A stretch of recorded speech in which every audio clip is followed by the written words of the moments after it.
Okay, good evening YouTube. Welcome back to this next episode of FPL Family with me, Lee, and this is Sam. And we have to say first and foremost, congratulations to both Manchester sides. The FA Cup final is now decided. Manchester City versus Manchester United. How are we feeling about Manchester derby for the FA Cup final? Be excited. What happened there? Don't know. Frog in your throat? Frog in my throat. The exciting game when it derbies in a final is always good. Can't help but feel for Brighton though. Going out on pens is rubbish. And our FPL favourite Solly March as well. The one that somebody has to miss. It's horrible, isn't it? Somebody's got to take the penalty that misses. It's a nightmare, right? It very much felt like someone was going to miss it rather than a keeper was going to save one as well. I think we know from previous Manchester United penalty shootouts that Dave does not necessarily save many penalty kicks, does he? So unfortunately, Solly had to be the one that missed. Couple of decent semi-finals. So I think City in the end, thanks to Mahrez, class kind of bore out. Although to be fair, they had a couple of chances, didn't they, first half? So they could have won. Could have got something from that game. Interesting comments from Mahrez as well, wasn't there, about why he took the penalties and how they're sharing them. Yes. And it'll be Haaland's turn next time, but he felt it this time, so he took it. That was interesting, wasn't it? Because Haaland was on the pitch as Mahrez was taking the penalty. So interesting one. Yeah, interesting. So keep an eye on that one. But yeah, so Manchester City versus Manchester United, going to be a good derby, definitely. But that is only the tip of the iceberg when it comes to the football this weekend. We have got so much to discuss. Guys, there's been a lot of variance with the scores this week as well. If you played your free hit, and both of us did play our free hits, and we'll be talking about how our free hits, whether they were free hits or free misses, whether they were good, whether they were bad, whether they're successful, not successful. We'll talk about that a bit later on. But loads of football to discuss from the weekend that we've just seen. Not least one of my favourite games so far this season. On Friday night, the Arsenal game was absolutely sensational. Top versus bottom, Southampton versus Arsenal. I must admit, for the first sort of 20 to 25 minutes, I didn't watch it. Why didn't I watch it? Because I wasn't here and you were putting the kids to bed. That's right. You weren't here. You were out and about, weren't you, Friday? You'd gone to theatre. So I was like, right, I was in charge of putting the kids to bed. As soon as I'd done that, it was about 20 minutes gone in the Arsenal game. I looked at my phone. I thought, oh, no fantasy football fix notifications. Can't be. It must be 0-0. Put Sky on. I was like, Saints 2-0. I could not believe that scoreline. So we've got to talk about that game in a bit as well, in the context of FPL. I'm afraid we do have to talk about your lot from today as well, because that was an absolutely shambolic display. Pleased to see you got the shirt still on, I'll be honest. Pleased to see it still there, because if that was me, I would not be wearing that shirt. It was terrible today from Spurs. We'll talk about Liverpool as well, because we've got some context from an FPL perspective. Liverpool with a fairly narrow win at home to Nottingham Forest. I mean, I think, what's his name? The guy from up front in Forest, Awonyi? Is that how you say his name? Bicycle kick in the last minute. One off the bar. Easily could have got a draw from that. Easily. So yes, Liverpool, a little bit lucky potentially to get the 3-2. I think we were just about good enough for the win. So yeah, lots to talk about. Double game week coming up, of course, as well in a couple of weeks. But why have I got this cup? I don't know. I didn't do it in your Spurs Cup. I was a bit concerned that you might not want the Spurs Cup after today. There's major problems here. One, this is not going to last the whole stream. It's too small. It's a little tea. And two, it's not in my cup. You've absolutely had a stinker. Anything Spurs related, I think you are. I think right to distance yourself, dear, from, because that was the most inept 20 minutes I've ever seen from a football team in the Premier League. It was disgusting. You didn't watch it, so how would you know? It was disgusting. You weren't even here. I was listening to it on the radio. No, you weren't. And do you know what? I actually quite liked listening to it on the radio, because there's something about listening. God, showing me age now. Listening to it on the old wireless, you stick 5 Live in or whatever, because I listen to Radio 5 Live, BBC Radio 5 Live. And there's something about radio commentary. They have to be, because there's no visual, they have to be very descriptive. They have to use very sort of descriptive kind of words. And I will not share with you the sort of words that they were saying to describe this Spurs performance. FPL podcast. Why are we even starting with Spurs when nobody owns any FPL players from Spurs? We're not starting with Spurs. So why are you talking about Spurs? Because that's it now. I've said my piece now, because this time last week I said what I said about Spurs and I got my head bitten off. So this week I'm going to keep my opinions to myself. Do you regret having Dominic Solanke over Kane? I'm going to keep my opinions to myself. No doubt about it. Daniel Banks, how are you doing? Solanke owners, where are you? Yeah, what was that about? Another I shocker, wasn't it? told Another you that he was shocker. going to be rubbish, everybody, Well, but you didn't listen to me. Well done, Sam, because nobody predicted that. listened to No one I predicted did. West Ham winning 4-0 away from home. That I was said incredible. that. Simon's in, took another -28. Thanks for the super chat. Didn't go well this week. I'm sorry. The -28 is not going to go well. So there Simon. wasn't enough points this week for anybody for No. the -28 to have worked. No, definitely Just there not. wasn't enough FPL points going around for the big hitters. That was part of the problem. Definitely not. Nathan Jobber is here. Hey, Nathan. 84 this week, mate. There you That's are. very That's good. a Very good good. score. Up to 1.5k overall. Very nice, nice. Nathan. Very good indeed. And we have to give a shout out to FPL Harry, right? I think he's in the chat. In and moderating tonight. I did an off the bench podcast with him on Tuesday of last week. I was going to say, if you haven't listened to that, go back and listen to it, but it's completely irrelevant now because it's based on last game week. I knew he was doing well, but I hadn't really appreciated quite how well he was doing. And then that podcast started and he was like, yeah, I'm like 260th in the world. I was like, what? I think he's 202nd What? now after that, after this week. Is it another good game week this week? I think he's on 200. I think he's 202nd in the world. Jeez, Harry, mate, we are honestly rooting for you, mate. This is incredible that we can have a member of the FPL community with such a following as Harry, who's in here always on the live streams, that is up there in the upper echelon, and that is upper echelons. 200 is ridiculous, mate. It is ridiculous. So, mate, we are all rooting for you. You've got to go win it, mate. Go win it, because that is so, so good. Go win it. No pressure, Harry. He doesn't. He has pressure for breakfast. Come on, let's face it. He ain't interested in Chelsea, is he? He's all about FPL. Oh my God, what is that with you tonight? He's not interested in savage Chelsea. You are. Not at all. Not at all. Duncan Crawford is in, another one of our patron supporters. Hey, Duncan, is Jota nailed now? We have to talk about Diogo Jota a bit later on. Move this ever so slightly because. Do you want to just tilt it slightly towards you? Yeah, because when I lean, that's better. Yeah, that's it. You're more in frame now. I can't sit back in the chair, and I was really uncomfortable. And I was like, if I sit like this the whole time, I'm gonna have a backache by the end. That is better. Duncan Jota, we're going to talk about him, right? Because there is going to be, I think, this little narrative, I think, going over the next couple of weeks about whether you sell Harry Kane to fund Salah for a -4 because one's a forward and one's a midfielder, or whether you can directly go from Kane to Jota. And I know you're going to have some counter narratives to that about keeping Harry Kane, but Liverpool assets do look investable over the next couple of weeks, at least from an attacking perspective. Although Trent Alexander-Arnold did play particularly well again against Forest. Again, Samar95, he just says, hugs, Sam, hugs. I'm actually fine, guys, to be fair. She's actually fine. I'm actually fine. She's actually fine. Because at the end of the day, you had Harry Kane in FPL who wiped out the Newcastle clean sheet. And beat Dominic Solanke, as who I beat told Dominic everyone he Solanke. would. So despite your team being utter guff, You've got to take the positives where you can. Utter guff, you're happy from an FPL perspective. You have to take the positives where you can. There was a goal, no one died, and I got some FPL points. There you are. The positive takeaway from the Spurs game was no one died. Excellent, good. Stuart Webb is in. Hey, Stuart. Robert Smith. Andrew Yee. Hey, Andrew. Another one of our patron supporters. A whole host of you guys in this evening. So welcome to the FPL Family live stream. Let's crack on with the game, Sam, because not only do we need to bosh through these games pretty quickly, because we have another game week, guys. Do not, blink and you miss it. Take a deep breath for today and tomorrow, because as of Tuesday, I believe it's a Tuesday deadline, and you had to remind me of this earlier in the day. I was wondering if you were going to bring up the fact that you totally forgot there was a midweek game. I did not register with me, didn't I? I was so focused on the free hit this week that when you said to me earlier on, you were like, yeah, well, get your moves ready for Tuesday. I was like, Tuesday? We talk about Tuesday.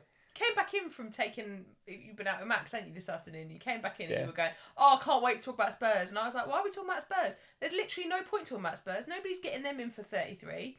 And you were like, yeah, but we, and I was like, no, we've got no time to talk about the last game. We've got to get in on the new one. It's on Tuesday. And you were like, Tuesday? What? Mind blown? And I was like, and don't forget, of course, we won't have another live stream before Saturday's double game week 34 starts. So no real time to reflect on Spurs. Let's just all move on with our lives. Of course. So really on this live stream, we've got to talk about the next couple of weeks, haven't we? We've so got to talk about the very... We've got to stop talking about this week and move on. Oh, yeah, I bet you. Yeah, I'm sure you do want to stop talking about this week.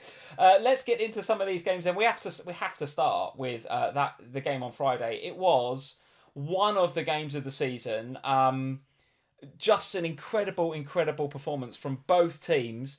But I'm afraid, Arsenal fans, that is now 3 draws in a row, as you won't need me to remind you. City relentlessly going after the title, as we know. It's not out of Arsenal's hands, but it's also not out of City's hands either. And Wednesday now is a title decider, isn't it? It looks like it. They've sort of both got one hand on it now, haven't they? And I feel like City have got a hand and a half, though, I have to say. See, I don't know. The momentum is unreal. The momentum is with them, for sure. What happens on Wednesday evening, whoever wins it, is my view. Yeah. Whoever wins it, wins it. Because I think if Arsenal lose that game, I think they're already having a wobble. I think, to say the least, they're having a wobble, yeah. I was being kind. Yeah. They're having a wobble. And if City put them out of their misery on Wednesday night, I suspect they'll find it very hard to come back from. And that's still a lot of football to. There's still a lot of football to go, but I think you're right. Mentally, I think there is still a lot of football to come. But equally, they've got also one less game than Man City. Yeah. So if they lose to two less now, isn't it? Well, if they lose to Man City on the Wednesday evening, then Man City go into the double game week, knowing that if they win their game in hand on Arsenal. That puts them in a nicer place. And they've still got a fixture to be rescheduled for the one that they missed at the weekend. So it's going to be very hard for Arsenal to win it from here if they don't win on Wednesday night. But what are we now saying about Arsenal and FPL then? So I've got Gabriel and I've got Bukayo Saka that are back into my team now that my free hit's kind of gone out the window. That's been scrapped. I've got my team back for game week 33. And Gabriel and Saka are both in there with Man City away as the fixture. Defensively, I am so up for getting rid of Gabriel. I mean, one of the first things I did when my game week 33 team popped back up in my app was, how do I get from Gabriel to Trent? That was one of my key things. I don't have enough in the bank, so I'm already thinking about hits to get Trent in and stuff, right? But Gabriel to Trent looks absolutely nailed on for a transfer for me. And if I had the money, I would do it as my free transfer as soon as possible, frankly, because Arsenal defensively, what's going on there? Is it just the Saliba thing? Is it as simple as that? Well, I mean, they do seem to have fallen apart a bit defensively since they lost set pieces as well. Yeah, I mean, they've lost him. The loss of him does seem to have had a big impact, and the fact that they are being so flaky in talking about him, Arteta, in his last press conference, sort of went... Yeah, is he back anytime soon or not? It doesn't feel like it. It doesn't feel like it, because last week Arteta said something really flaky. At the press conference he did on... I think it might have been... I don't know if it was on Wednesday or Thursday now, I can't remember. Yeah. But whenever he did it, and he said something along the lines of, hopefully I'll have more news next week. Yeah, it doesn't sound good, does it? Hopefully you'll have more news next week. You know what's up with him by now, surely. It's been 4 weeks or however long it's been. You know what's up with him. So what's actually the case here? There is something amiss. I don't know whether the change in the system up front is also having a little bit of an impact in terms of the player and the personnel and the positions that they're playing with. Jesus back in the team. Don't seem to have any trouble scoring goals, though. No, but I just mean defensively. Are they putting more focus in their attacking play, those guys, rather than getting back and helping the defence? Possibly. I don't know, but the defence does feel like an easy sell. Maybe with the exception of Ben White, who keeps popping up with attacking returns. So even when you lose the clean sheet, you do seem to get something out of him. And given that he's cheap and is therefore benchable, you could potentially hold him. But when you're playing that little bit more money for the likes of Gabriel, and you've got players like you rightly said, like Trent, who a lot of people are wanting to get to, I think they are sellable. The question for me would be, do you do it now? So I'm just going to bench Gabriel this week. Yeah. And then have the 2 transfers going into game week 34 where I can deal with him then. Because I don't really feel like it's... I mean, I've got a real benching headache this week, as we'll talk about later. Yeah. And I think you'll find that there'll be a lot of managers that do, particularly if you've wildcarded recently or are currently wildcarding going into 33, there'll be a lot of managers with benching headaches. And Gabriel feels like one that you could just slot into the bench. I think the bigger question that you have is a lot of managers will be doubled or trebled up on Arsenal. A lot of managers that are free hitted this week, like myself, will be trebled up on Manchester City. If you haven't free hitted, you're at least going to have one. For sure. So you could end up with a situation where you've feasibly got 5 or 6 players that would normally slot straight into your starting 11 playing against each other in the biggest game potentially of the season. Yeah. Well, it is. It is, no question. And that is where you have to make some sort of tough decisions, because right now I've got Saka on my bench, which feels horrific. So you're backing a home win easily, or how are you thinking this fixture's going to go on Wednesday? Well, I think it will be. I think City win their game. I think Arsenal score in the game. I don't think it will be 4-0 City. I think it'll be tight. I think both sides score. I think City are going to murder them on Do Wednesday. you? I think they're going to murder them. And I hate to... Sorry, Arsenal fans. And I've been a big... I try and add a bit of balance to your Arsenal rhetoric on here. I've been really positive about Arsenal. I like the way they set out everything. I just think they were overly emotional in this game, right? Yeah. And there was a lot of talk about the fact that, Arsenal were the spirit and the emotion, everything. And it reminds me, I hate to keep harking back to Liverpool, guys, but that's all I know. There was a few seasons ago where Liverpool were just finding ways to win games, right? The emotion would just drag them through. Yeah. And it feels like Arsenal are at that point now. They're almost like they're almost like too emotionally involved. What the hell is the Zinchenko huddle all about? They go 2-0 down and Zinchenko almost... I thought it was for show. Like it's for the cameras, almost like, right, I'm gonna get everybody. You're not even the captain. I'm gonna get everybody into a huddle, and I'm gonna show the crowd. I'm gonna show the cameras that we mean business here. We're gonna come back into this. And to be fair, they did. They got the goal, but then it's Zinchenko that loses his man for the third goal. I think they played with too much emotion. I think, and I think if they go into that City game with even a modicum of an emotionally weaker state, if I was City, I'd be watching that 3-3 and going, I'm smelling blood here.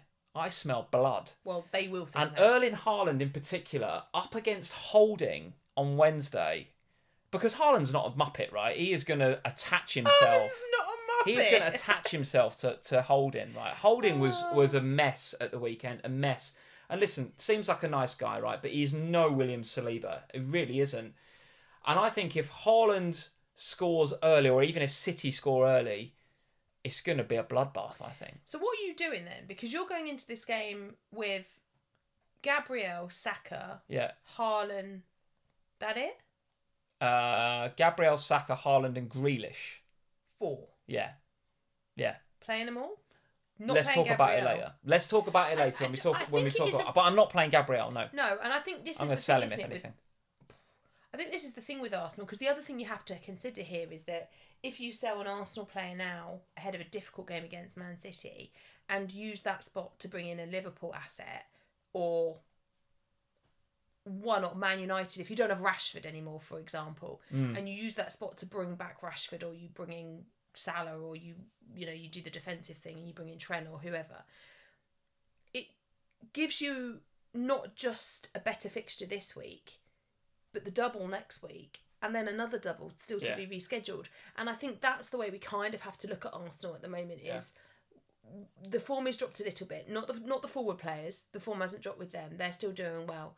But so you have to make these tough kind of calls, and to sell Saka or Martinelli or Jesus, if you've got him, feels really weird. But if you're doing it because you're going to get somebody that's got potentially, 3 games more, 2 games more than them. Well, here's the reason why we put that on the thumbnail for this video. Because if you look at the fixtures, you could make a case for it. Because Arsenal, there's the Man City game. Then it's Chelsea at home in 34, which doesn't sound too bad, does it? But I'm worried about the knock-on effect of that Man City game. If City beat them, and then eventually go above them in the league because they've got this game in hand that they're going to play in game week 34. And listen, Fulham and West Ham, they ain't gonna, that is 6 points. They're gonna win both of those.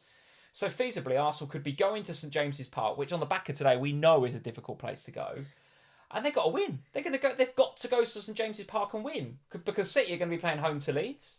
That's 3 points. Away at Everton, 3 points. Chelsea, Brighton. Possibly a difficult well, it is a difficult fixture at the Amex, but by then City could be clear, right? Could be clear, and Arsenal. I think it's so huge Wednesday. It's so big, and I hate coming on here and having kind of polar narrative because I'll get absolutely done on Twitter by the Arsenal fans because I always do, right? Because it's I don't know, sometimes I come in here and it could go this way, could go that way, but I genuinely think Arsenal are going to get mullered on Wednesday because mentally I think they're too fragile at the minute, and City the opposite. They are mentality monsters. They've been here, done it, know how to win leagues. And I am, spoiler alert, I'm captaining Haaland on this game week coming up. That's not even a question. Not even a question. And I know Ollie Watkins has got Fulham at home, and we'll make a case for it a bit later on. There's some other good fixtures going on, but Haaland, for me, absolutely going to be the one. Rithwik, thank you for the super chat. Hi, Lee and Sam. Hey, Rithwik, how are we doing? Gonna do wildcard in 33 and bench boost in 34. So Rithwik, still a couple of chips in hands. This is quite unusual, I would say, Rithwik, but fair play for holding on to your chips for this long.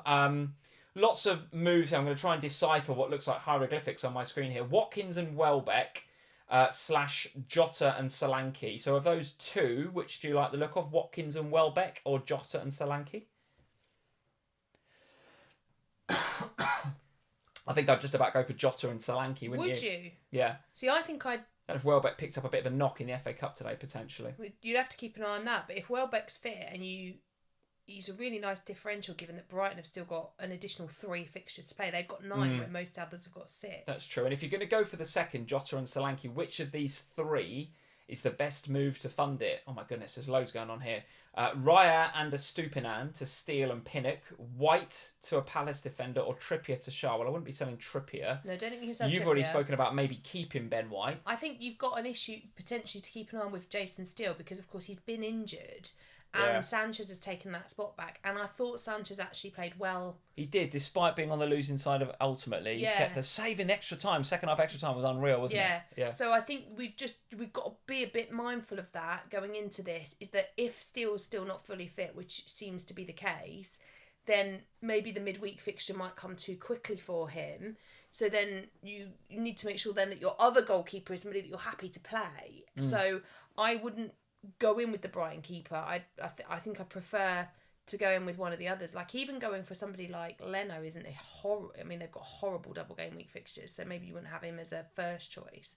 But this is why I sort of prefer a premium goalie at the minute, because you can set and forget them. You can pick the ones that have got nice fixtures, the double game week fixtures, that kind of thing. You could even go with someone like De Gea, maybe, if you can afford it. But yeah, I wouldn't be selling Trippier for Shaw. What was the other option? Palace defence looks Ben White okay. to a Palace defender. Yeah. I mean, that looks fine. I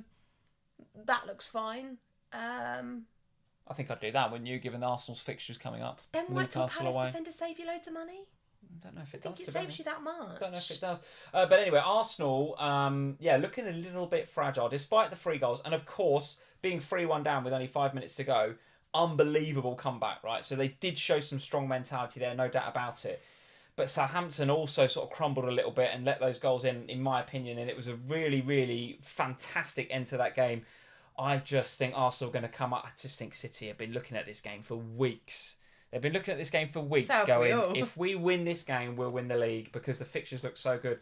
And I'm backing them. Sorry, Arsenal fans, but I'm backing them. Where else do you want to go?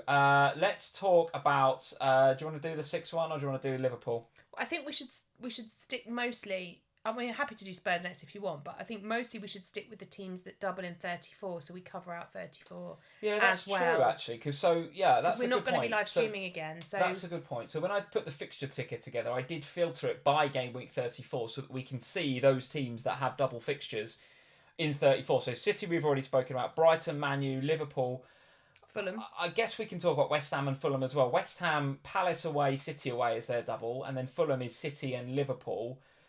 Tricky looking fixtures for both of them too, I would suggest. So I wouldn't want to necessarily put you off a Bowen or something like that, but I think City, Brighton, United and Liverpool is probably where we got to focus the conversation. I think so, and given that we know that City and Brighton double again in 36 and Brighton will have another double, and Man City, so there are other fixtures to be rescheduled in there. So I think that's the key here, is that whatever you're doing for 33 has to also make sure it works for 34. All right, well, let's talk about Liverpool then, from that perspective, just while you have a sip of your cup of tea. I've got enough left. Liverpool 3, Nottingham Forest 2. I'm going to come to you for your opinion, because I've got loads to discuss on this game. Now, Diogo Jota... 2 goals, no assists, but 2 goals, and definitely was the match winner with the 3 bonus points. Yeah. I want to just focus on something that Klopp spoke about in his pre-match press conferences, because I sat here last week, and throughout the week I was talking about how I was quite keen on Darwin. I was sitting here talking about Darwin, and I was saying it could be a bit of a Darwin sort of game, this Forest game coming up at the weekend. And I thought, well, I was backing him for the start, so I'll happily say I sat here and I backed him for the start. I thought Only come on for about 10 minutes or so, didn't he? And I was reasonably keen on him on my free hit. And as you know, throughout the week, I was like, how do I get Darwin in this free hit? Yeah.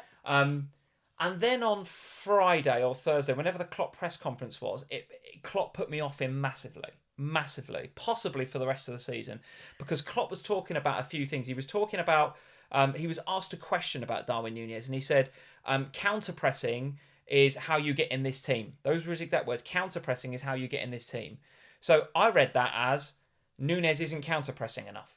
And then he went on to talk about how Núñez is a bit of a longer-term project. So obviously rates him as a player, longer-term project. So I'm like, oh, okay, so he's not counter-pressing enough. He sees Núñez as still a work in progress, if you know what I mean. He then started talking about the fact that he's still learning English. Yeah, he said something weird, didn't he, about translators? I can't have 28 translators or something he said. This is a big thing for Klopp. Trust me, I've watched this over the years he's been at the club. Learning at least a level of English to make sure that you are absolutely part of that, everyday Liverpool culture is a big thing. It's a big thing. So for Núñez to be at the club for some months now, listen, he's not just arrived, as he's been there for a little while now. Now, I'm not saying I'm not multilingual, and I'm not in any way suggesting it's easy to learn English if you are coming from South America. It is not. Liverpudlian English. Especially Scouse. Not at all easy. But I know that Klopp and the club will have given him some of the best English language teachers. And for Klopp to just make that what seemed like a fairly throwaway comment in a press conference, to me, suggests he's not... He can't communicate with him quite as well as he would want. That's how I read it. Yeah, maybe. Or maybe he's not quite settling as he might want. Or he's still got some work to do to be a regular in that team and to your point, translate literally what Klopp's asking him to do on the pitch. And not just that, in match play situation, be able to talk to your teammates and be like, you're here or you're here, and know that that's what you're doing and have that kind of conversation when the match is in play. Yeah. And that's something that with the other attacking players that you have isn't a thing. So there we go. Contrast that with Diogo Jota, who comes in from Wolves, knows English. I think I said again last week, or maybe it was on one of our podcasts, because Liverpool played on Monday, didn't they, against Leeds? It was on a midweek podcast, or maybe Ohana, I can't remember. But I was talking about the fact that one of the reasons I fancied Darwin for the start was Jota put in an unbelievable shift against Leeds. He was counter-pressing like a monster. But Klopp obviously likes that, so gave him the start against Forest. And again, counter-press like a machine. How we've missed that this season has been unbelievable. So all that goes to say, the FPL statement I'd make is I don't see how Jota gets dropped right now. I just don't see how he rests him. Because everything good about what we're doing from an attacking perspective, don't get me wrong, Gakpo did pretty well. And I think from a FPL perspective, if you had him in your free hit, you can feel a little bit unlucky. Maybe he had a couple of chances. Mo's doing Mo things, as usual. Even though he's getting fouled for that goal, he still sticks it away. Yeah. But Jota right now is the reason we've started scoring a lot of goals, I think. Because his counter-press is unbelievable. Because it's interesting. So while you were talking, I just looked up. Because Darwin obviously came on and I was kind of like, how many minutes did he give him? He gave him half an hour, but he took Gakpo off for him, didn't he? Rather than Jota. Yeah. And Jota didn't come off until 81 when he put Luis Diaz on. So that's another, 10 minutes of football that Luis Diaz has got, which suggests a couple of things to me. It suggests that Klopp is really protecting Luis Diaz in his recovery from injuries, giving him 10 minutes here and there. So I think that rules him out of the FPL conversation until we start to see more like 30 minutes in a game, and then maybe you can start to think about him as a bit of a differential. However, that is going to be after the double game week in 34. We're not going to have Luis Diaz as an option now. So it rules him out of the conversation. I think what Klopp has said has kind of taken Darwin Núñez out of the conversation. So it leaves you with... For now, I think it has. It leaves you with a few or fewer FPL assets that you could realistically go to at Liverpool. I think, as frustrating as it was, because I'd gone with the double defence, as a lot of people did on free hit, we knew that the clean sheets aren't sticking very much at Liverpool. Yeah. So I think, but what you have got with Trent is that kind of inverted position that he's playing now, which means that his attacking returns always look likely, and of course the set piece threat that we saw. So you can get attacking returns. So I think Trent is coming back to being one of those players that you're just going to want to have, regardless of the clean sheet thing at the moment. Yeah. I think the bigger question then for me is Salah, Gakpo, still part of the conversation, of course, because they're the midfielders. And those are the slots that are kind of easier to fill, because for a lot of managers going into this week, unless you are wildcarding, you are probably not looking at your forward slots unless you haven't got Haaland. I think the only reason you'd be looking at your forward slots is if you wanted to do what you said earlier and sell Kane in order to get Salah in your team. But are you going to do that for 33? Well, you might, but you also might roll this time around and then do it at the end of the week so that you get Salah in for 34. Yeah. Here's a question for you then. How essential, if I can use that word, is Salah for 34? Because, and the reason I ask you that question is because, again, let's go to the fixtures. Who are you captain in 34? Haaland. You know you're captain Haaland in 34. I'm captain Haaland in 34. Fulham and West Ham. The world is going to be captain Haaland in 34. Yeah. Unless somebody can give me a pretty good reason, unless I've missed a Champions League tie somewhere, someone's going to tell me in the chat. It's not till May. But Fulham and West Ham, there is no way I'm not captaining Haaland in 34. So, okay, Liverpool got Spurs and Fulham at home. That looks good as well. And Salah is absolutely a captaincy option if you've got him. But he's not a better option than Haaland. But should we be ripping our teams up to get him? Or, here's the next question. Could you have some Liverpool cover? I hate this word. Could you get Jota instead to cover Mo in 34? Yeah, I think you can. But I think Jota's again, if Jota was a midfielder, I think that would be a far easier conversation to be having. Oh, yes. Because the other thing, and as we discussed this earlier, didn't we? Because we were talking about, if you do the Kane out thing, which, as much as I love Harry Kane, I'm not completely adverse to it, because Spurs don't have a double and we are terrible. But he is still returning points. So you kind of do go, oh, yeah, but, whatever. But if you take him out in order to get Salah, you've got to sacrifice a midfielder as well. It's not just, I'll sell Kane for Jota. And you're sitting there with your Brighton midfielders who've got a double. Them. Rashford's got a double. Can't sell him. Yeah. Grealish has got a double. Can't sell him. So it leaves you with Saka. Because this is where I am. You've got to sell your Arsenal mid. Yeah, that's a good point. So this is the thing, is it's not just, and it can't be seen as being a straight choice between Kane and Salah, because it's not a straight choice between Kane and Salah.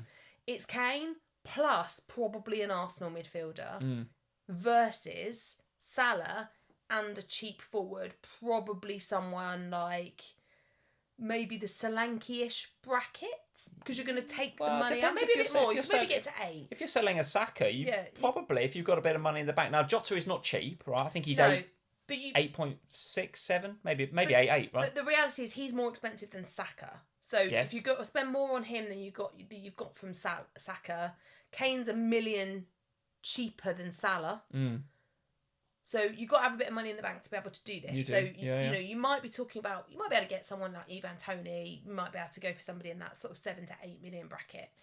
You might be able to get Jota if you make some other changes elsewhere. But I don't think you're going to do Jota and Salah for Kane and an Arsenal. Maybe not, but I think you'll find some FPL managers go to Jota and Salah. I think Liverpool's certainly scoring more goals at the moment. You're more likely, I think, to want to make sure that you've got, a Rashford and a Grealish or a City midfielder in there if you don't have one of them, because there'll be a lot of managers that don't. So I just think that the conversation, it needs to be done in a broader context. So on paper, selling Kane for Salah seems sensible, but you have to do it. What else have you got to do? About the other sacrifice you have to make in your midfielder. Now, if you doesn't that then make Kane to Jota far more attractive? That's what I'm saying. And also the other thing you've got to think about is I'm looking at it going, right, well, how do I get Gabriel to Trent? I haven't got 2 or 3 million. Well, if I downgrade Kane to Jota, I have. So there's your money for Trent. Yeah. So, but that's the point I'm making, is that I think that the conversation about Kane to Salah is tough, because you're talking about positional change. Yeah. I think by talking about Kane to Jota, you are freeing up money. Yes, absolutely. And then you can use that money to go Gabriel if you want to, or Chilwell if you want to, up. Because you've still got Chilwell as well, haven't you? I have, So you've got a couple of defenders that you might want to think about. So I think that those conversations in my mind anyway, they make a lot more sense. And I can see the benefit of selling Kane for Jota far more than I can see the benefit of selling Kane for Salah, only because of the impact on the other fifth midfielder slot. And the fact that you're probably not going to captain Mo, right? Yeah, but I'm not saying don't. I'm just saying you're probably going to go Haaland. Yeah, I think so. And I think, you if you were saying to me, Sam, I've got to sell Kane to get Haaland, fine, absolutely. No issue there. But because it's that midfielder slot, or if Salah was a forward, I think it would be, yes, do it. Yeah. So for example, Toby Govin, thank you for the comment, right? You can sell Kane to get both Trent and Salah. You can, but you're going to be spending points, right? Because you're selling a forward to get a midfielder and a defender. Yeah, and who's the midfielder that's going? Yeah. Because that midfielder that's not going as easy as that, is it? Can't be one of Grealish, the Brighton mids, Rashford. So it's basically going to come down to selling an Arsenal midfielder. Yeah, tricky one. And it's how much you want to do it. Do you want to give a shout out to those that got Robertson on their free hit or have got Robertson in their team? I think he got 4 points in the end, but a little unlucky, I would suggest. If you look at the some of the stats that I found in the Fantasy Football Scout members area, and as usual, quick plug for Fantasy Football Scout. If you're not a member over at Scout yet, definitely worthy of consideration. All the links are in the description below. Free trial still on. Free trial is still on. We use loads of it here in the Fantasy Football Scout members area. As you can see on my iPad, there we go. Look, I'm in the members area every time we do a live stream, using the stats that the Scout team make available in this cool little dashboard, which they call the members area. And the Robertson stats that I want to pull out are second for chances created. So Martinelli top with 6, but then Robertson joint with Saka on 5, and also top for crosses in the game with 12, Robertson, and touches in the opponent's half. Ben White, interestingly, was second with 100, but Robbo was like 125 or something, with way out ahead. So, which is interesting, isn't it? Because compare that to the last couple of weeks, right, where Trent's been playing in midfield and Robbo has been far more defensively minded and hasn't been getting forward as much, which is what had put me off him on the free hit. But he is having touches in the opponent's half. But this week we saw much more of old Robbo getting into the opponent's half, getting up the line, making the crosses in, creating chances for teammates. That's an attractive proposition for FPL managers moving forward, if that's going to be the style of play. You have to question how much that was to do with Nottingham Forest and the way that they play. Yeah. But we did see old school Robbo more in this game. One of the other reasons I think we saw that is because Jota works so bloody hard defensively that actually when Robbo goes forward, he's confident enough that Jota will go and cover him. Another reason why Klopp loves Jota so much, and another reason why I don't think he's as much of a rotation risk. By the way, I cannot sit here and say get Jota because he's guaranteed game time and will start both in the double. I don't know. No, and there's enough doubt because you've got Luis Diaz coming back, you've got Darwin sitting there. But Bobby's out as well at the moment. Bobby is injured, which would be such a shame if we don't see Bobby again in a Liverpool shirt. I hope that we do. But you've also got to remember that Liverpool have obviously got the midweek game like everybody. Then they're going to play weekend. Then they're going to play midweek again. So that's 3 games in a week. It is entirely possible that Jota doesn't get the free starts or start every game. But at the moment, he looks the most dangerous of our front three, and I'll include Mo in that. So Liverpool definitely worthy of our time and investment. Where else to go, Sam? We've spoken about City, we've spoken about Liverpool. Should we have a conversation about Manchester United? Because they are the other team, or one of the other teams that we should talk about. I mean, Manchester United and Brighton obviously played each other today. Now, bear in mind, not a Premier League game, but played each other. And I thought it was interesting to watch from an FPL perspective because we both sat and looked at the Brighton team and were like, as McAllister owners, we were both like, ooh. Sitting deeper to start with, alongside Caicedo, wasn't it? Who was great today, by the way. And it was then Cisco that kind of went and played that 10 role. What is it about Brighton's South American scouting network? Yeah, they're great. And Cisco, what a nice little player he is. Great. But I think, he went off maybe with a little bit of a knock. We'll have to see what happens there. Yeah. And Cisco, you mean? Yes. Yeah. But McAllister, even with the sitting deeper thing, still got the set pieces in his locker and was unlucky, actually. There was a couple of set pieces he had where I was like, oh, that would have been a good one. Him sitting back like that to start with. And by the way, De Zerbi did move him into the 10 a bit later on in the game when Cisco was injured. And if we do hear that the injury is worse than it looked on the TV, then that probably allays any fears that McAllister's going to be dropping into that deeper role anytime soon. and I thought Brighton looked better actually in spells when he was in that 10. But I think the point you're getting to is that with Forest up in 33 and then a double, both at home to Wolves and Man U, and then home to Everton in 35, and then 2 doubles coming up, all right, they look harder. Well, certainly 36 is much harder away at Arsenal and Newcastle, but then a couple of home games in 37. McAllister sort of feels like, well, it's certainly not a priority sell, is it? I mean, if a sell at all. Double game week in 34, you'd want to keep him, I think, wouldn't you? Still great value. I mean, I said to you, didn't we, when we were watching it, I don't think you do anything about it. He's going to get the start. He's on set pieces. He's on penalties. I think you hold him. I think if you don't have McAllister or you're wild carding, then there's more of a conversation, because I think you go Matoma. I think you go... Yeah. If you don't have him, would you bring him in? No. I don't think I think if I didn't have him, then I would look to prioritise someone else. Yeah. Maybe March if you don't have him, although obviously he was the one that eventually missed the penalties and he was beside himself. But I think he might actually... He'll bounce back, I think. He's that sort of character. I agree. So I think we might actually see a real... I think you're fine holding him. I think we'll do a real good performance. But I think he'd be one I'd prioritise to bring in if I had, like... So Max, he's wildcarding at the moment. He went into this weekend with a Stupinian and Matoma, doesn't have a third. I think with him I'm going to do March rather than Matoma, because... rather than McAllister. Because I just think that there's enough uncertainty about that number 10 role at the moment with Enciso there as well, that I think March might just be a nicer option, but I wouldn't change them for each other. If you're doing that. So I think that the whole conversation with the Brighton guys still remains the same. I think Steele is an issue that you have to keep an eye on, because I'm not 100% certain. Couldn't tell you who's the goalie next match, could you? No, I'm not 100% certain what happens when Steele is fit again, because I think Sanchez has actually done a really good job in his absence. I think from a United perspective, well, Rashford, I think, goes back on you need to have Rashford going into the doubles. Looks a little bit rusty today, but you can sort of understand that, can't you? Yeah. And I thought their best player was Bruno Fernandes by a mile. By a mile. Yeah, but I would prioritise Rashford over Bruno. Would you?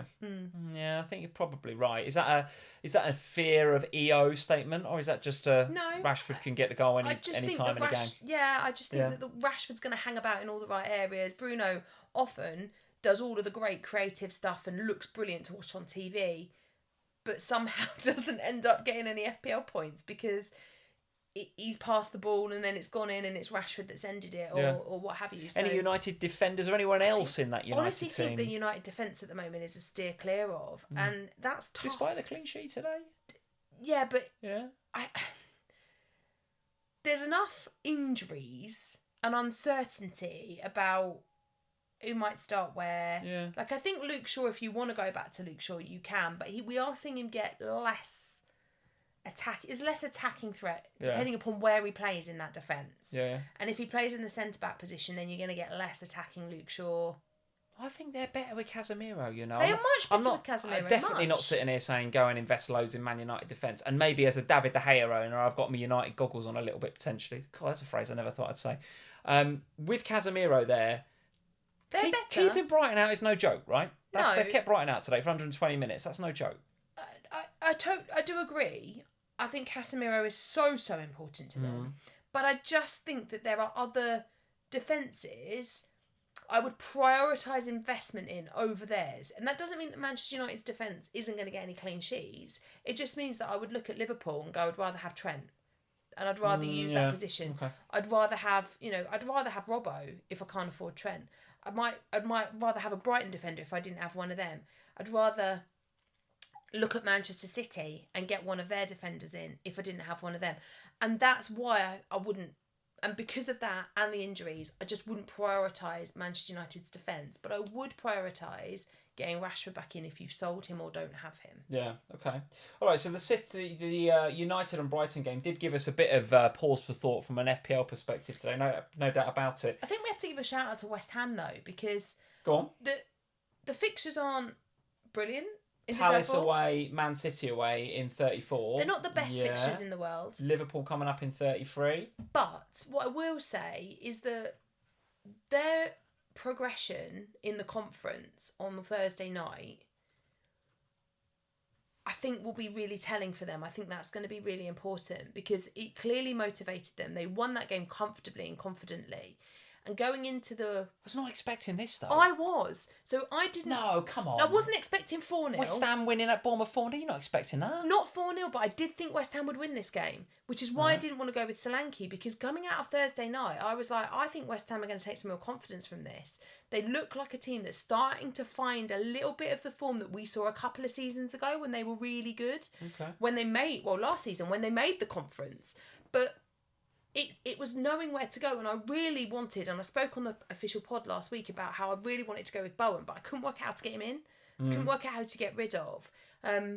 He only got an assist, so it wasn't like he hauled. Yeah. But there was enough points across that West Ham team, and particularly with somebody like Creswell, who I think, is getting the starts again because he's back from his injury, got an assist today, and kept a clean sheet. So I think he's one of those players, relatively cheap. If you're looking for somebody like you, who's talking earlier about freeing up some money, I've got Gabriel, I've got Creswell, but I want to get to Trent. And knowing you want to sacrifice both of those two, somebody like Creswell could be a nice option because he'll free up some money and allow you to get Trent. You're mostly going to be playing 3 at the back, let's be honest. Over the next 6 weeks, you are mostly going to be playing 3 at the back. So you don't really need him. You don't really need a 4th expensive midfielder. Defender. So somebody like Creswell could be a good way to free up money from your bench with a player has got a double, so could come on for you if you need him. I'm not saying he's going to be a fantastic pick and everyone should get him. I'm just saying if you're trying to free up some money by selling the likes of Gabriel and Chilwell for Trent, he could be a decent enough option for the bench. Yeah, let's see. I want to watch the highlights of this game because obviously this was a game that wasn't... I don't think it was on TV today because the Spurs were on TV. So I haven't seen the highlights of this. Going to watch Match of the Day 2 tonight and have a look at it because, genuinely... I obviously bought Solanke in on my free hit thinking that Bournemouth on the back of a very good run of 5 wins in the last Spurs. 5. Like, I'm thinking... anyone could beat Spurs. Well, I'm thinking they were looking pretty good. I was not expecting... an away win here. I really wasn't. So fair play to West Ham and progressing well in Europe. So if you are chasing in your mini league, going for a West Ham player or 2, given that they do double in 34, all right, it's a difficult double and the fixtures around it look pretty difficult as well, but all right, you've made a reasonable case. Any other teams from this list that we want to discuss? So City, Brighton, United, Liverpool, West Ham we've covered. Fulham are the only other ones with a double game week in 34. Andreas Pereira. But it is difficult, City and Liverpool. So I think we'd probably park them for now. The only other team that we might want to touch on is Newcastle because they have got something to play for. They've got to get that top 4 spot. Everton away in 33. Southampton at home in 34. And then obviously Arsenal's difficult, but then a double game week in 36. So given that we are, most of us, invested in Trippier, there's some Shahs actually who got an assist today. There's some Shahs on free hits, so well done if you bought him in. There's a few Botmans knocking about. Notice Botman coming back into my team for game week 33. So now I'm like back on double Newcastle defence. There's some Isaacs floating around. There's maybe some Callum Wilsons. How are you feeling about investing in Newcastle ahead of this run, given that, no double in 34, but a reasonable looking fixture against Southampton, and then the double in 36 on the horizon? So this is where those forward slots become contentious again. Yeah. Because today, today Newcastle were great, but because partly we were so bad, like honestly so bad. So, but what I would say is that Isaac was good. Callum Wilson looked good when he came on. I mean, he and Almiron were on the pitch for about 35 seconds when they linked up for that goal. I think the difficulty you have is with Almiron, finding a slot in the midfield for somebody like Almiron when he doesn't double straight away is hard. Bit of a risk, isn't he, coming back from injury? Well, I think for game week 36, you could potentially get there because, you can look at... where was I going with this? Because you've got time to get there from him, and it might be that you can by then you want to sell some of your other midfielders, and that's fine to get to. Maybe you're happy to ditch, I don't know, Grealish or whoever by that stage. What I would say though with the forwards is that you're tight again, aren't you? Because Haaland is a lock. Basically what you're dealing with here is two forward slots, and which 2 forwards do you want? He's not dropping Ollie Watkins at the minute either, surely. No, I don't think so. No. Even with the blank this week, I don't think you're dropping Watkins. So he takes one of them. I think the conversation could be that you get Jota in for 34. You have him for the Liverpool double, and then you swap him out for one of the Newcastle forwards so that you have them available for 36. Whichever you think at the time is looking good. Yeah, which at the minute looks like Isak, but you never know, do you? No, exactly. And it could be that Callum Wilson gets more game time. I think the reality is they both look dangerous when they're on the pitch. So even if one of them doesn't start, they do seem to come on. And therefore, maybe you just pick out the one that's getting the most minutes at that point. And how much are we reading into Newcastle going forward? Because certainly this season, historically, we haven't necessarily seen them as a free-scoring team. And even here, it's very difficult to defend Spurs today in that first 20 minutes. But he got it massively tactically wrong. He went for the back four and the fullbacks of Porro and Perisic. It was so wrong. And when Davinson Sanchez come on and you went to the back three and those two were able to do a bit more going forward and a bit less defending, it settled down. I wouldn't say you improved massively, but it did settle down. So... I don't look at this. You would be forgiven for looking at this and going, "Wow, Newcastle scoring tons of goals," but Spurs got it so tactically wrong. Massively. I think we've only played 4 at the back once this season, and we got slaughtered in that one as well. Yeah. It hasn't gone well. Need a manager, man. Seriously. And we need a manager very, very badly. And so the biggest thing for me coming out of this game with Newcastle is that if you leave aside the 23 minutes at the beginning of the match and you focus in on the rest of it. Newcastle was still the better team. There's no defending Spurs today. They were still the better team, but they didn't smash us for the rest of the game. No, when you went to the back three, it was a bit more even. It was a bit more even. Now, in part, that's because they were smashing us. They were 5-0, and it was, they were coasting. They didn't need to be worried or anxious or anything like that. So you have to take that into account as well. But what I would say is that they stopped being so free-flowing when we went back to a style of play that we like. And we went back to a style of play that we like with not with Davinson Sanchez. So it wasn't exactly like we had the best players out there. But Newcastle were impressive. And what I was impressed by was the fact that they just killed us off. They got one and then they were like, oh, all right then, go again. Yeah, and so they have it in them. And that's where the Newcastle ruthless streak you want. That's going to get you top 4, isn't it? And that's what you want in FPL as well, right? Yeah, so up until today, we haven't really seen that. We had that with Almiron prior to the World Cup. I think it was prior to the World Cup. It feels like ages ago anyway. When Almiron was on that amazing run where it was just like goal, points everywhere. And we saw that more ruthless Newcastle streak then. Today, for the first time in a while, we saw it again. And they got the first goal within the first minute and then they went for the kill. And that was what impressed me most about Newcastle today. Isak owners were loving it, weren't they? And Murphy was great today. Joe Linton played really well today. So there were options available. Very good. Yeah, very good. There were options available. And I think that's what I would say is that going into the next couple of weeks, a lot of managers won't prioritise Newcastle because they don't have an immediate double in 34.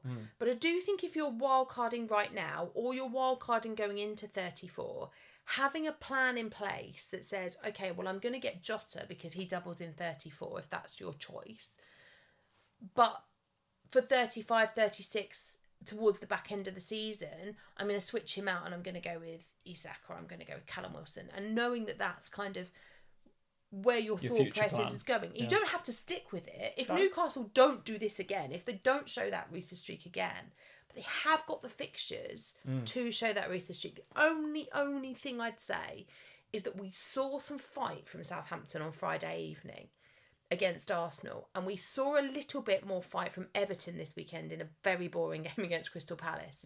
The teams at the bottom, I think, are starting to realise we've got 6 games. We've got 6 games and we've got to save ourselves. And none of us are relegated yet. We can all get out of it. But big teams as well. Everton, big club. Southampton, big club. Leicester are down there. They got a result this weekend. Leeds. We're just starting to see the clubs at the bottom who will be the ones that we've targeted over the last few weeks. Yeah. But because nobody's down yet, and realistically, I think we are going to lose Southampton, I think.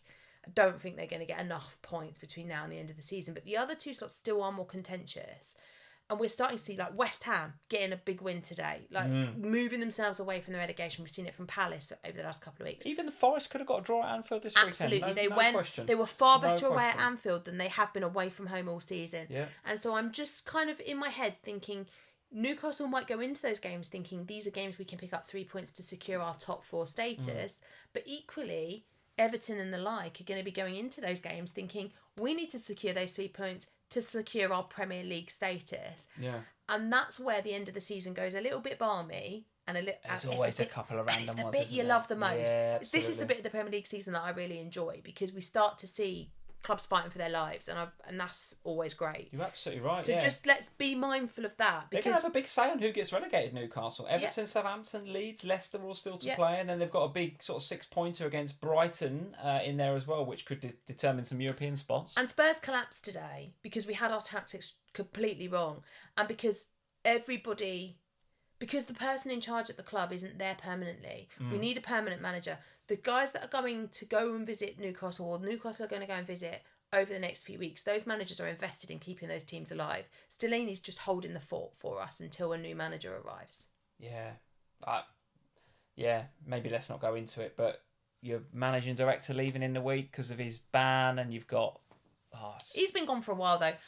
Hugo Lloris going off injured at half-time. Is he injured or is he? They've had a bust up in the dressing room and they've taken him off. It's not good. But Fraser Forster actually thought did quite well when he came on. So I think that there will be.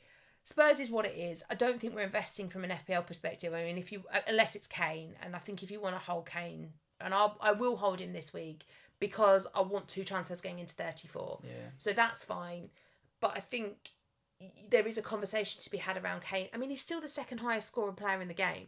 So we shouldn't just write him off because Spurs are rubbish. Because Spurs were terrible today, yet Harry Kane still gets the consolation goal. Yeah, I mean, look, you're up against United with a makeshift defence. Casemiro, we've had that conversation. That would be a difficult game.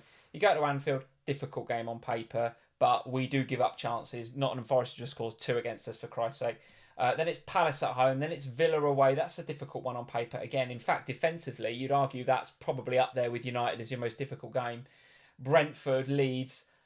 Yeah, listen, there's some tears coming for Kane sellers, and there'll be a lot of narrative over the next week or so about selling Kane to fund Salah, to fund Jota, to get to Trent, to get to Liverpool players.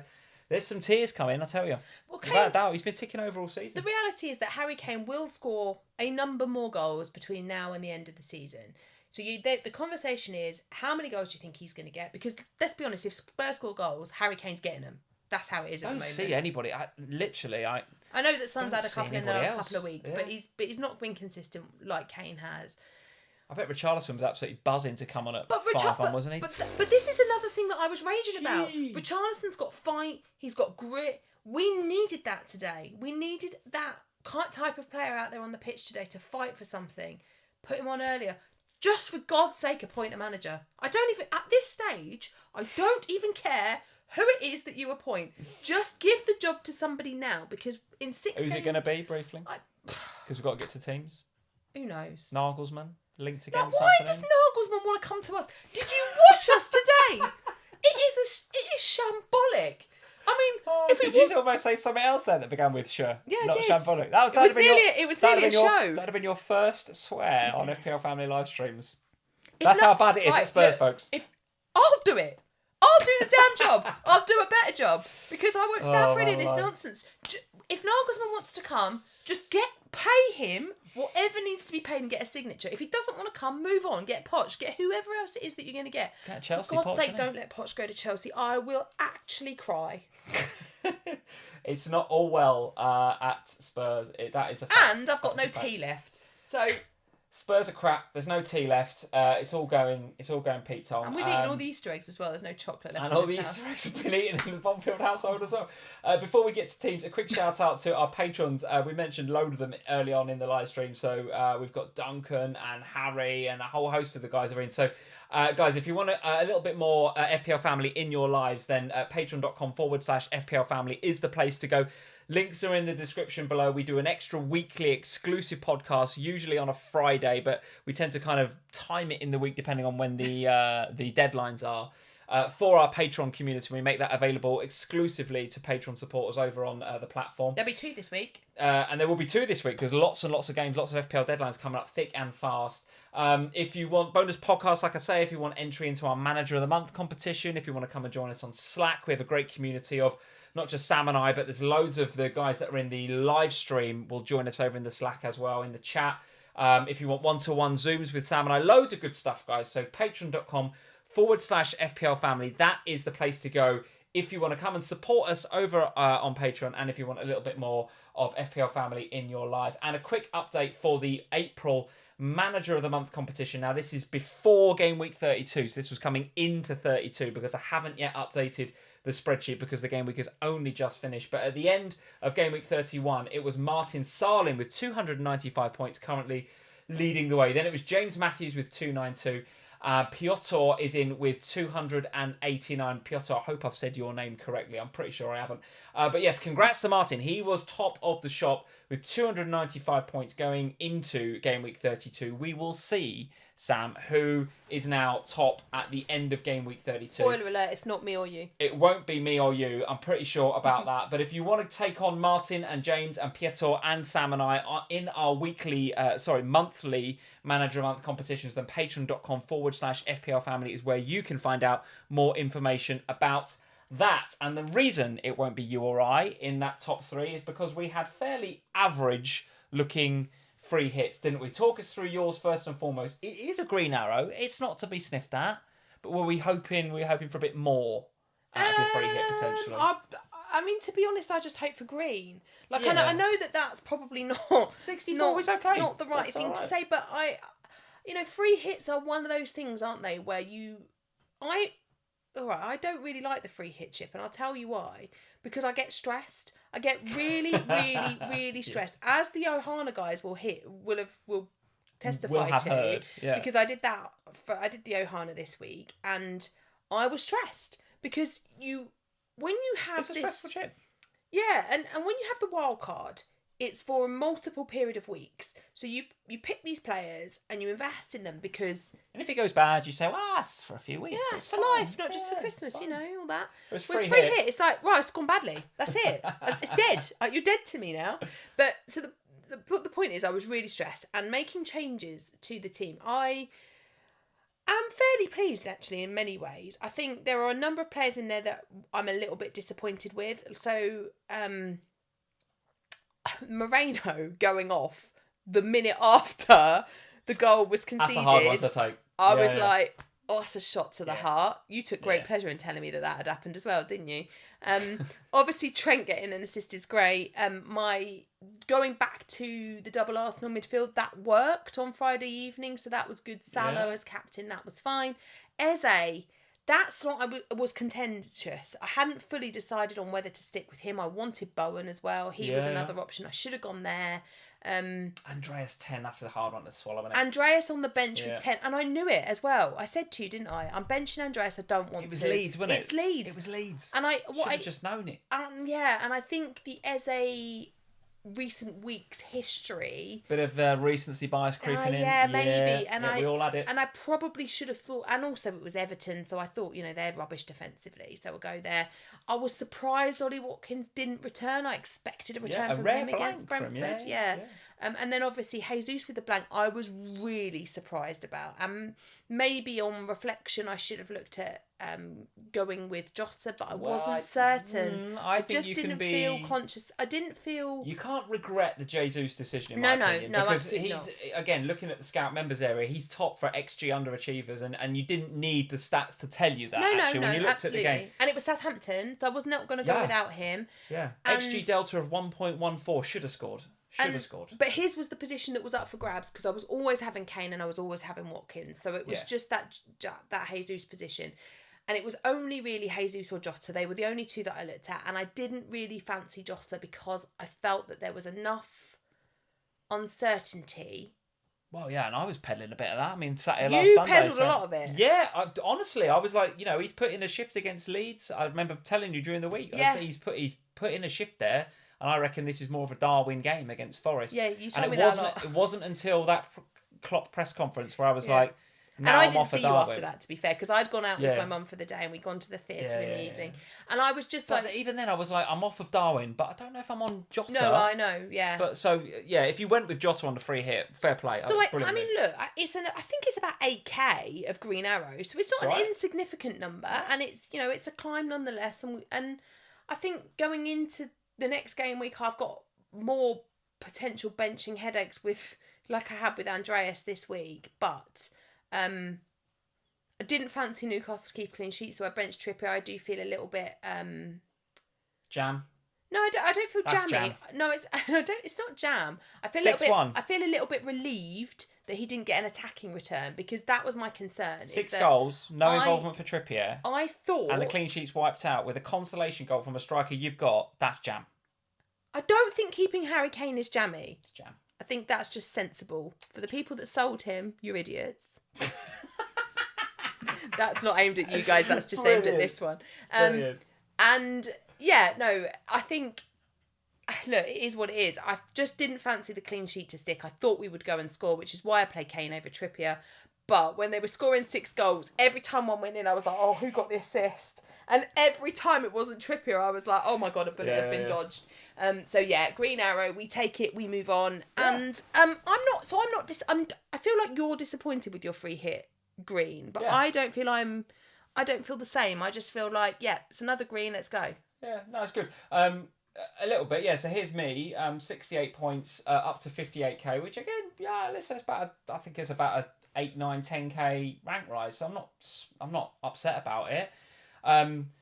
Talking about jam, did have a little bit myself because Maddison didn't play. But why did you go? Well, without Pereira. The reason I went for Willian over Pereira was a classic bit of overthinking, right? So I'm looking at my free hit team towards the end of the week and I'm like, oh, that's a bit template. But Andreas Pereira's not template. But the rest of it is, look at it. That free hit is the free hit that everyone had. So I'm looking at it and I'm going, yeah, where's my fun there? Where's my fun? So I was like, right, I'm going to have fun on my bench. I'm going to put Pedro Porro there for absolutely no reason. And I'm going to put somebody like... Stop. I've got Pedro Porro in. Did you not know that? Stop. Rewind. Glad he didn't get on. Pedro Porro? I don't know. I was just like, stick him in. Why not? What on earth went through your mind? Didn't think he was ever going to play. Anyway, so he was in my team. And I was just like, do I go for Andreas or Willian? And I looked at my team. I was like, that is so template. If I put Andreas in there as well, I'm the most boring FPL manager in the world. I'm going to go for Willian. Why not? So I did.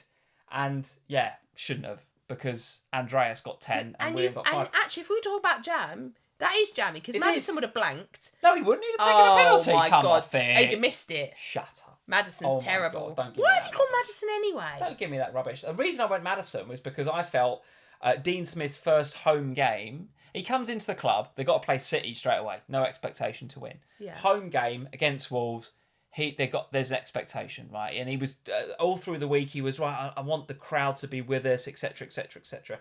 And they did. They won. So don't tell me that Maddison wouldn't have got any points, because I think he would. Now, fair play to Castagno owners. If you brought in Castagno Harry, well done. That's absolutely brilliant, because again, that's only his second goal this season, but the underlying stats were kind of suggesting he was thinking about getting into those sort of positions. Pedro Porro, I can't get over this. For him to pop up with the winner was brilliant. So I went with Maddison in the end rather than an Eze or an Elise. So I think I made the right decision there.